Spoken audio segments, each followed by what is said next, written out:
everyone, it's been a while since I last uploaded, and I wanted to try something a little bit different today, and this is the first time I'm ever speaking to a camera, so I apologize if it's a little awkward because I'm not used to this.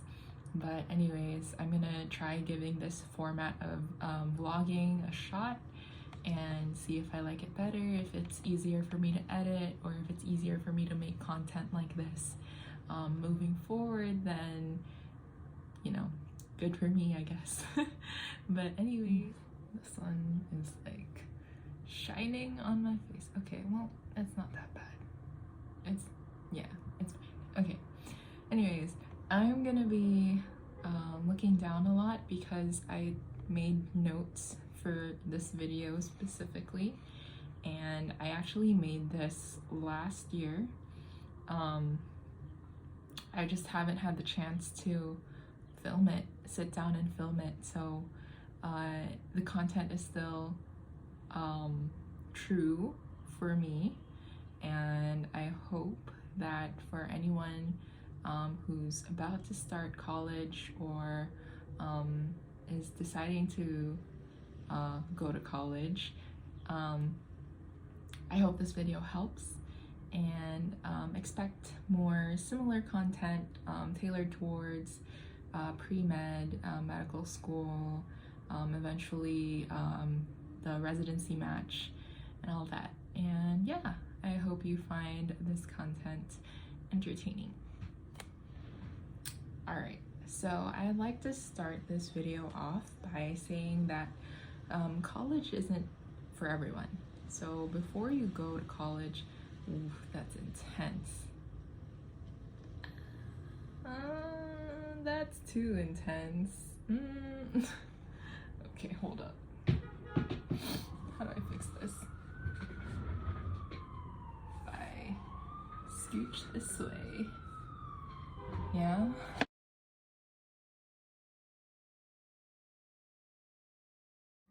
Alright, so we're gonna have to film like this. Excuse my bed, it's so messy. Okay, anyways, I like to start this video off by saying that college isn't for everyone. Before you go to college, you should really consider why you're going, what you're specifically going for, and what you're gonna do with your degree. So college education in the US, unfortunately, it remains to be very expensive, and I feel like very expensive is an understatement. Most students end up taking that debt years to pay off, even up to decades, and it sucks. There's just no other way to describe how sucky that situation is. Especially for people who want to improve their situation in life by getting higher education. So anyways, I'm not the topic of the video. Let's move forward to the actual topic of the video. So with that out of the way, another disclaimer, most of what I'm gonna say is tailored to obviously pre-health, pre-med students, and it's going to be specifically based off of my own experience. And I went to UCLA for undergrad, so it's gonna be similar for other UCs. Maybe this will be helpful. So let's start with my first tip. All right, so my first tip is to start investing and build your own business if you have a hobby that you want to monetize, any sort of interest that you could probably build a business out of, or you're interested in building a business out of, you can start that early. Even just looking for other ways to earn money as a student, that's also going to be very helpful for you in the future, and definitely try to do it if you can. So with that said, it's easier said than done. You know, investing, at least to me, it seemed like a very scary thing to do, especially since you start off investing with very little money and you don't know what you're doing, so you end up losing that very little money that you already have. So yeah, it's not a good idea if you're trying to get rich quick, especially if you don't know what you're doing with your stocks.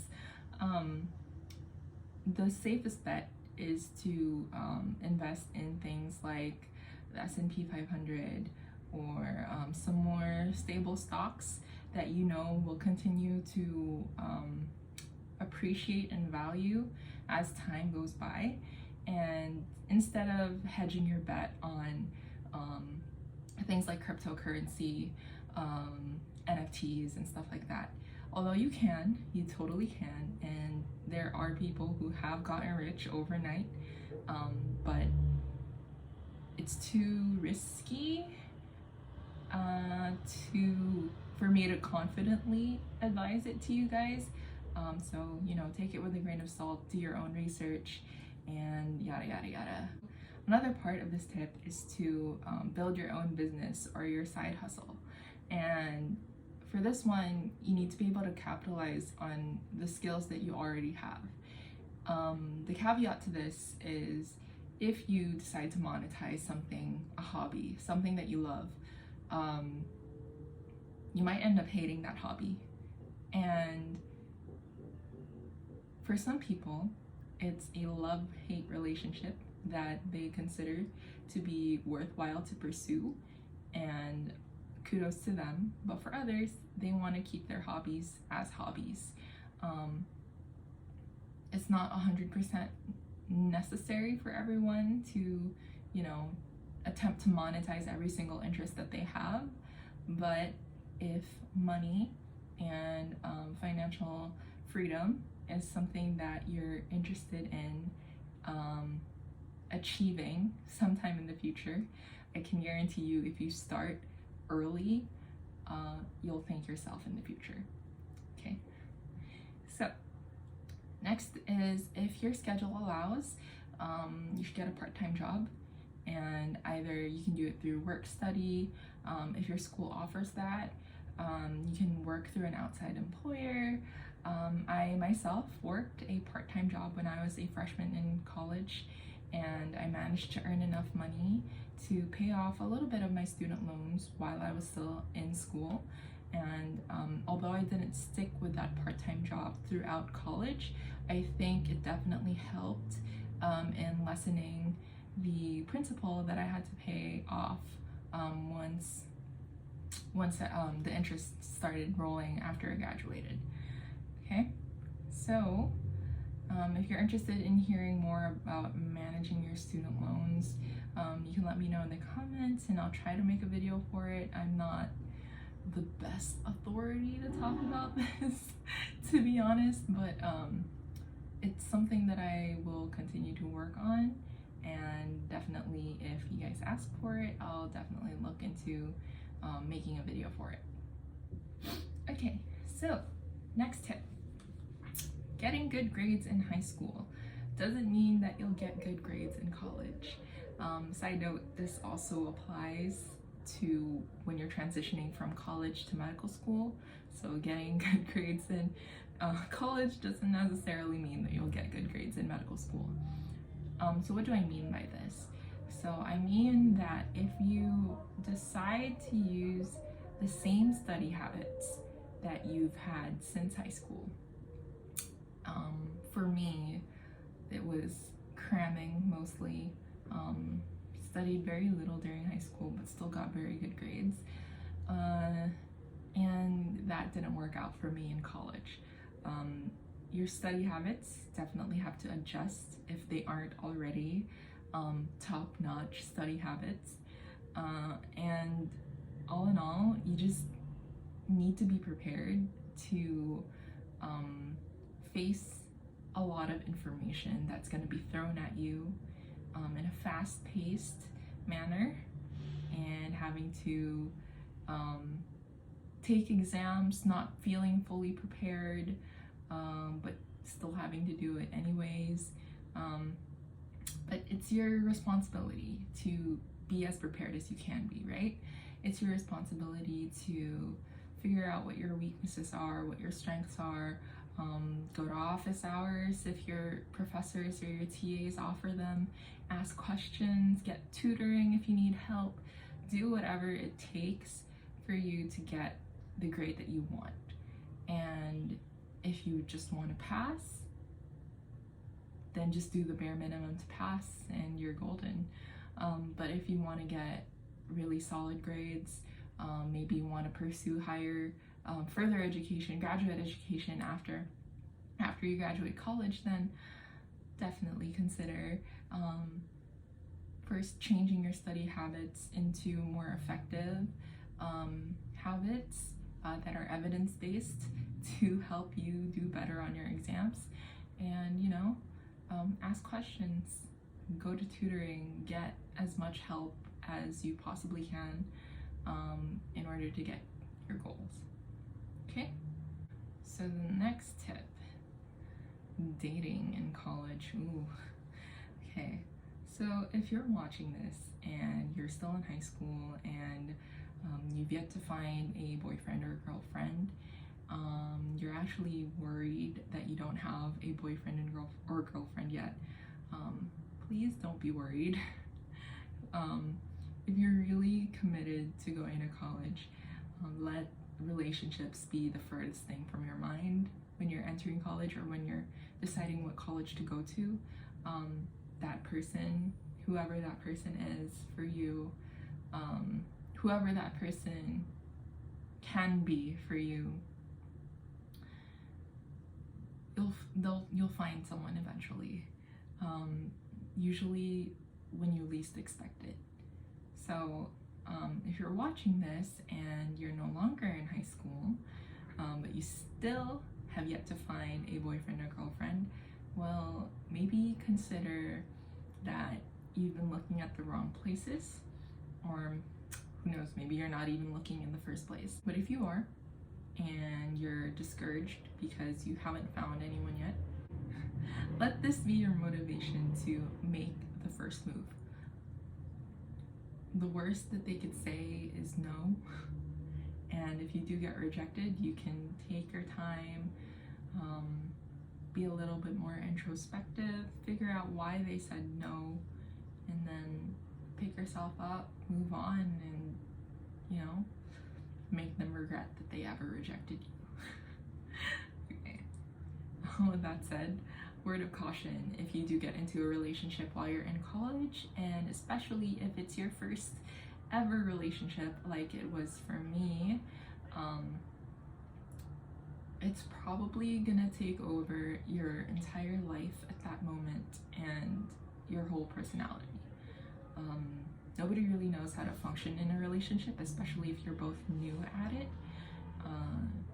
You're gonna make mistakes. You're gonna end up hurting the other person. You're gonna end up getting hurt yourself.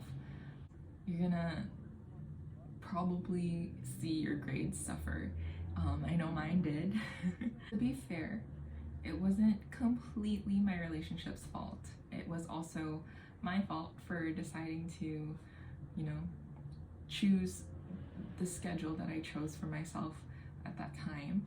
I was taking inorganic chemistry, an 8 a.m. chem lab, multivariable calculus, and physics.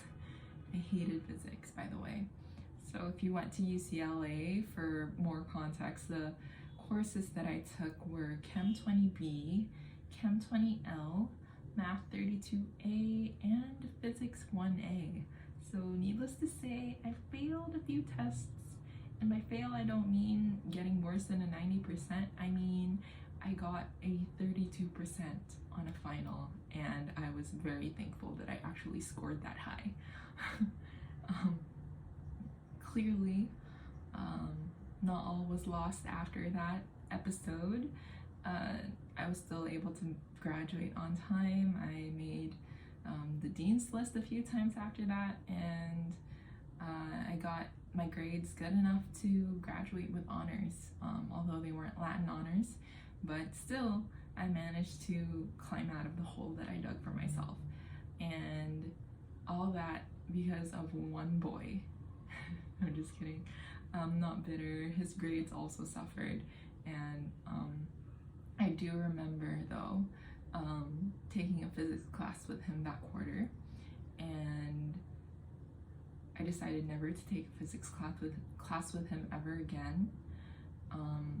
Basically, he scored 100% on every single exam that we had, while I was scoring like 85, 89% average. So definitely my confidence went down, and that's probably why I started hating physics in the first place. But I digress. Okay, so the next tip.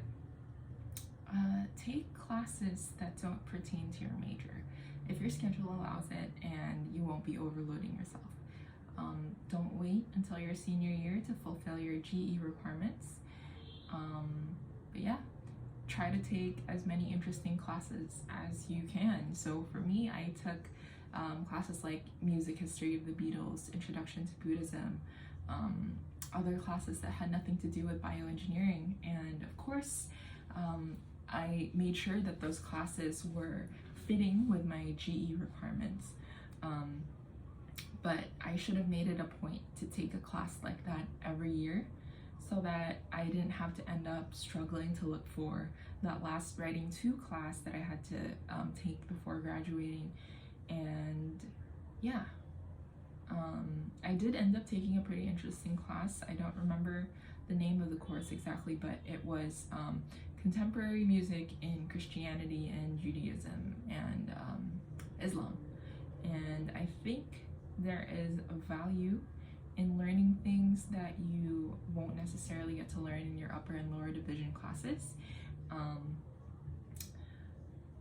Again, this is UCLA centric, but there's a lot of interesting courses that they offer about anything really. So anything from film to K-pop to punk rock, and even underwater basket weaving. Yes, that is a class.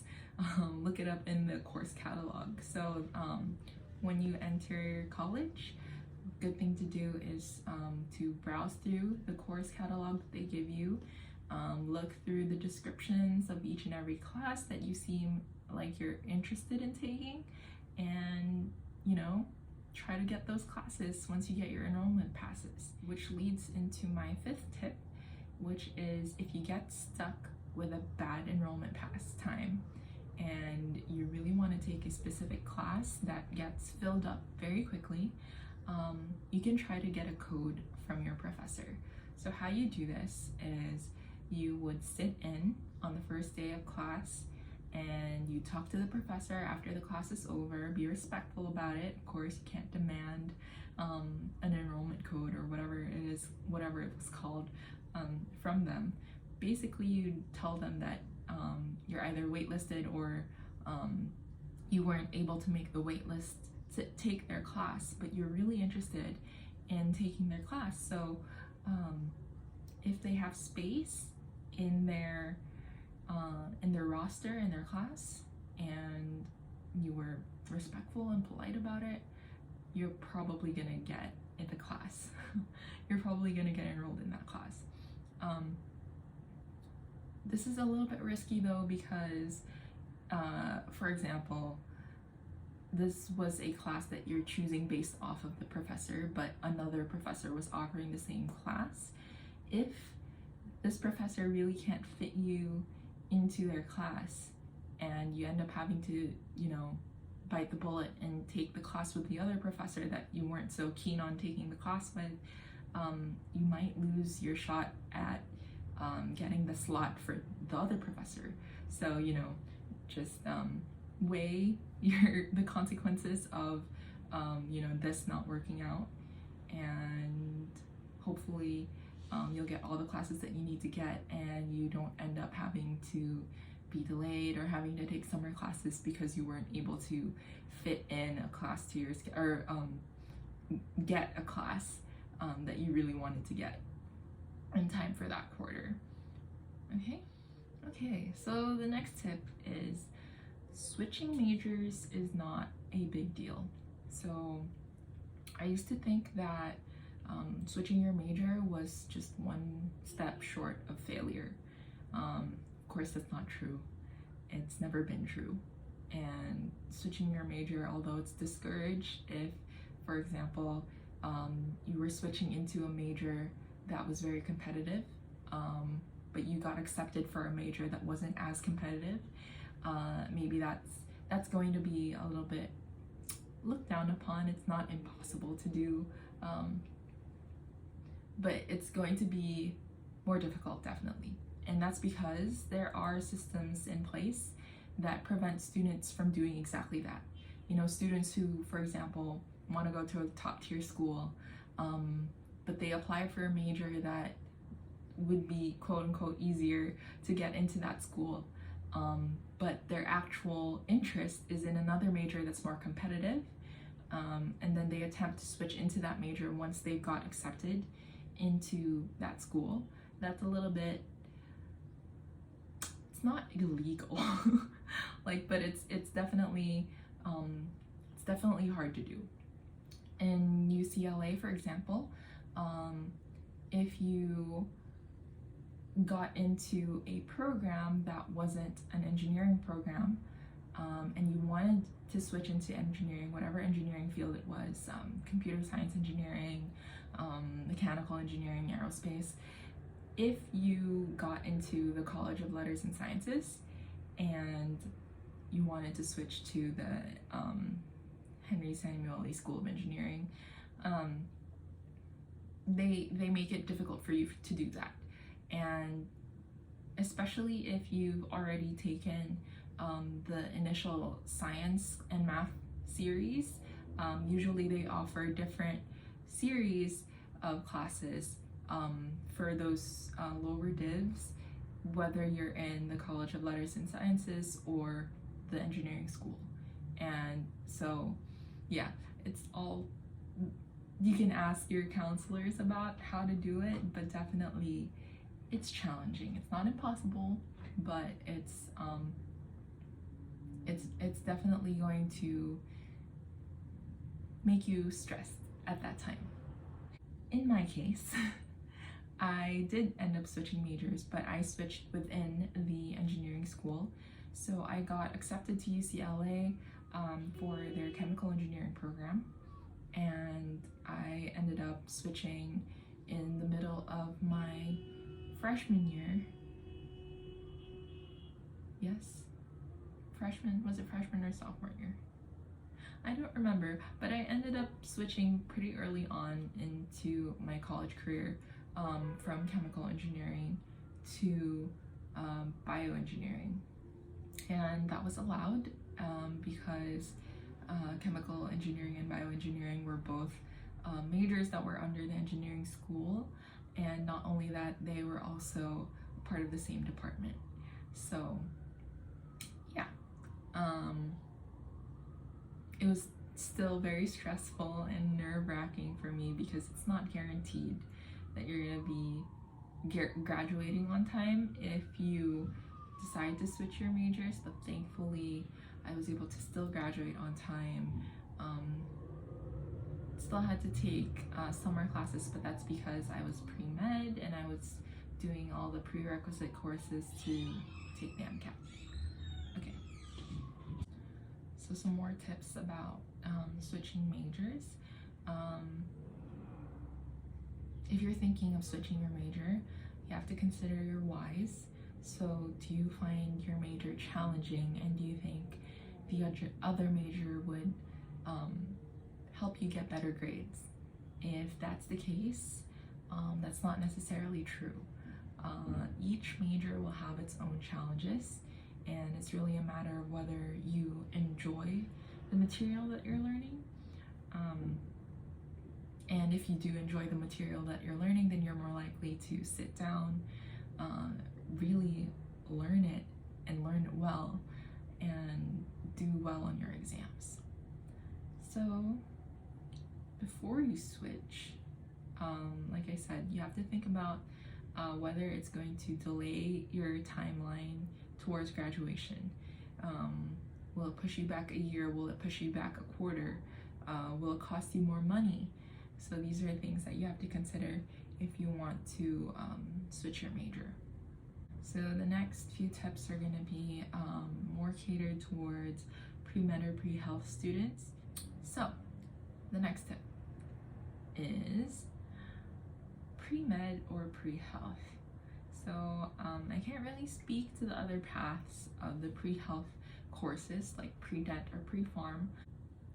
I just want you to be conscious that medical school is not your only choice if you want to go into the medical field. The reason why I'm saying that is because medicine is not for everyone, and a lot of people quit because they realized that being a doctor isn't for them.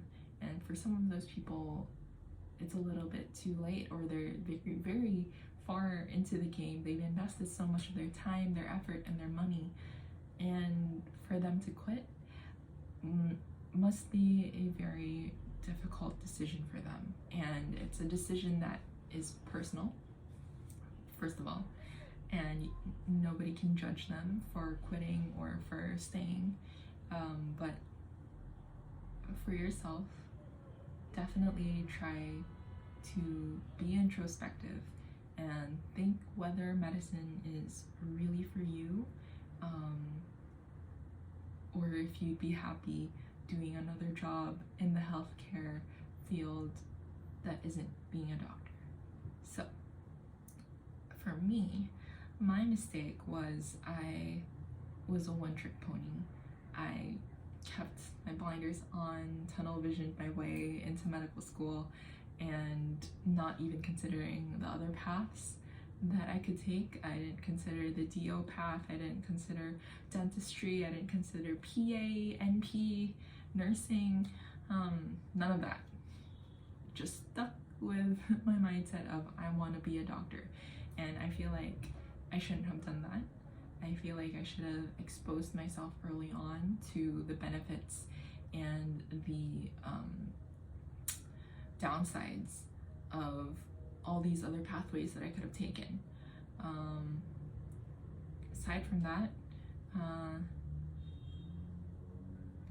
once you do make your decision, do your best to stick with your decision. However, if you do feel like you really aren't meant for the pathway that you chose, it's also okay to quit. Okay? But definitely do your best to be as prepared as you can so that you don't have to be in that situation where you have to choose between continuing to pursue something that you hate for the sake of finishing it, or quitting and starting off doing something completely new when you're much older. Okay, so some warnings that I wish I would have. No, I'm pretty sure I knew these already, but I was just very stubborn. Once you're in med school, you're gonna be studying a lot. You're gonna feel left behind by your friends from high school, your friends from college, who are very quickly achieving their aspirations, starting new chapters in their life, and there's no way around it. You're going to feel left behind, and you're gonna feel immature. You're gonna feel like an adult who's not really an adult yet because you're still going to school.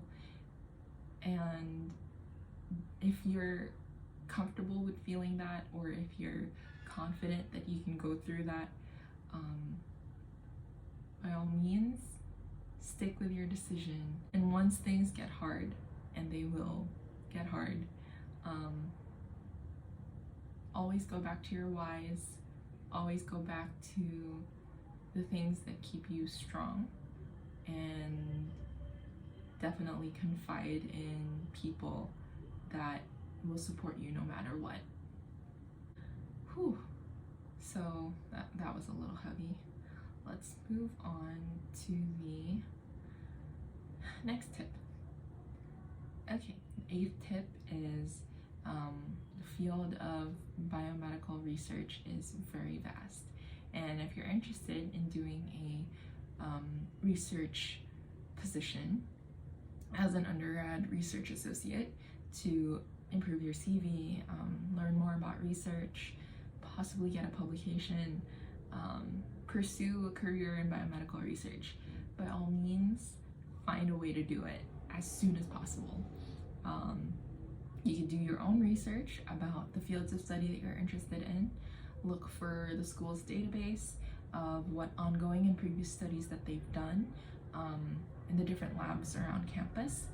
And if you're fortunate enough to go to a heavily research-oriented school like UCLA, you have plenty of resources online that you can access for free, and those resources can answer your questions.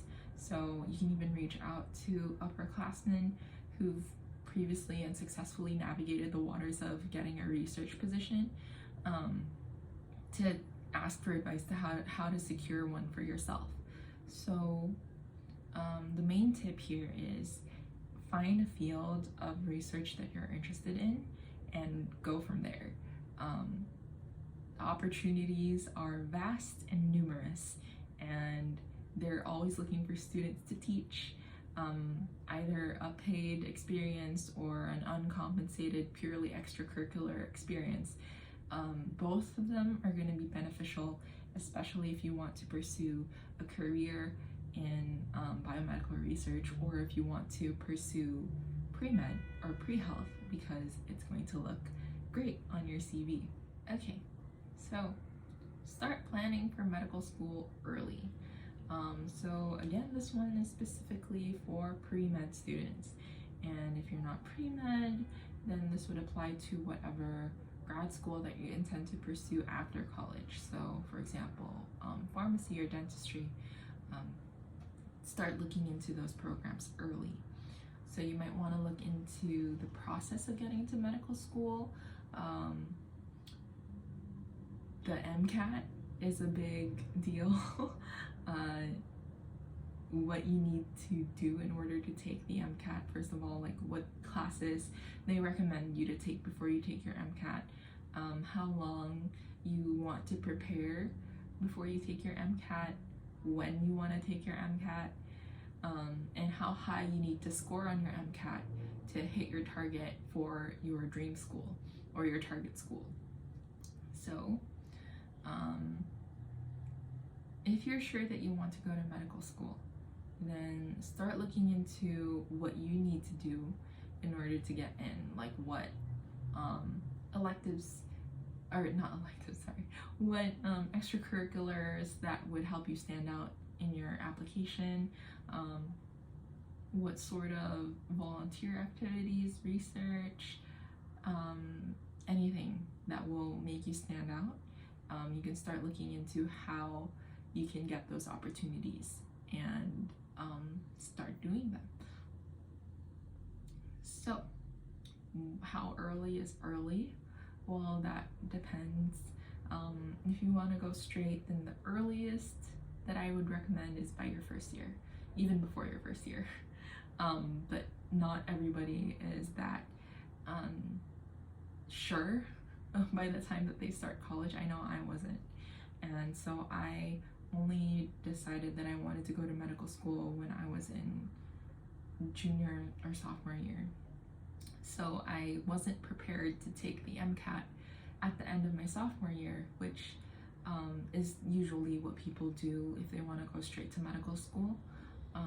They would take the MCAT at the end of their sophomore year, so that by the time it's their junior year, they can start looking into programs and applying into programs, so that on their fourth year they're doing interviews to these different medical schools, and then at the end of their fourth year, they get accepted and then they go straight to medical school. So for me, it took me a while because I was considering doing a gap year after graduating college, and I ended up not doing that because I ended up going to medical school in the Philippines, and I can talk more about that in another video if you'd like. So if you're a Filipino American like me, and you're also interested in attending medical school in the Philippines, I think you should definitely subscribe, and I think this channel will help you a lot. Okay, last tip. The last tip is enjoy being a college student to the fullest that your finances and time can allow. And of course, being a student is your number one priority because you need to graduate on time. Especially if you've taken out student loans or you have someone financing your education, then you don't want to prolong or add to the financial burden. So you better, crack down and graduate on time. But that isn't to say that you should compromise your life outside of academics. Join clubs, find a new hobby, meet other people, experience something new. The age range of 18 to 22 years old only happens once, and after that you're kind of no longer excused from being young, dumb, and broke. All jokes aside, your college days are gonna go by really fast, and before you know it, you're sitting there in your 4-hour-long graduation waiting for your name to be called. And then after that, you're either in grad school or working already, and you're wondering, why did the time fly so fast? So that's it for my list, and hopefully you enjoyed it. Hopefully you found some of these tips worthwhile. Hopefully this format of vlogging is enjoyable to you, like my face is enjoyable. I don't know what the fuck I'm doing. Alright, that's it. Bye.